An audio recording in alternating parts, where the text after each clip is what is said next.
વિભાગના કર્મચારીને આપઘાત કરી લીધો છે।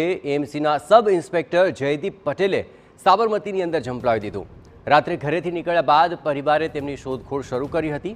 રિવરફ્રન્ટ પાસે બાઇક મળતા તેમની શોધખોળ કરી ત્યારબાદ તેમનો મૃતદેહ મળી આવ્યો।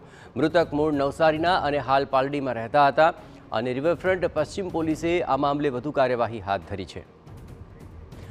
આજ મામલે વધુ વિગતે વાત કરવા જોડાઈ રહ્યા છે ટીવી9 સંવાદદાતા હરીન માત્રાવાડિયા। હરીન, મૃતક વિશે વધુ વિગતો મળી શકી છે? હરીન, બિલકુલ, અમદાવાદ મહાનગરપાલિકાના બોડકદેવના સબ ઇન્સ્પેક્ટર જયંતિભાઈ પટેલે આપઘાત કર્યો છે। ઘરેથી રાત્રે નીકળ્યા બાદ પરિવાર દ્વારા શોધખોળ હાથ ધરવામાં આવી હતી। રિવરફ્રન્ટની આસપાસ પરિવાર જ્યારે શોધખોળ કરતો હતો તે દરમિયાન તેનું બાઇક ત્યાં મળી આવ્યું હતું, એટલે નદીમાં ઝંપલાવ્યો હોવાની શંકાને આધારે ફાયર બ્રિગેડને પણ જાણ કરવામાં આવી છે અને મૂળ નવસારીના અને હાલ પાલડીમાં રહેતા જે એએમસી અધિકારી છે ત્યાં આપઘાત કરી લીધાની ચર્ચા મચી ગઈ છે। ખાસ કરીને વાત કરવામાં આવે તો એએમસી કર્મી છે અને આવતા મહિને તેમના લગ્ન હોવાની પણ વાત સામે આવી રહી છે। જોકે સમગ્ર મામલે રિવરફ્રન્ટ વેસ્ટ પોલીસે અકસ્માતનો મોત નોંધી અને આગળની તપાસ હાથ ધરી છે। જી બિલકુલ હરીન, તમામ ગતિવિધિઓ પર નજર રાખતા રહેજો। તો મૃતકના આવતા મહિને જ લગ્ન પણ હતા, પરંતુ કયા કારણોસર તેણે આપઘાત કરી લીધો તે હજુ અકબંધ રહ્યું છે। પોલીસે આ મામલે તપાસ હાથ ધરી છે।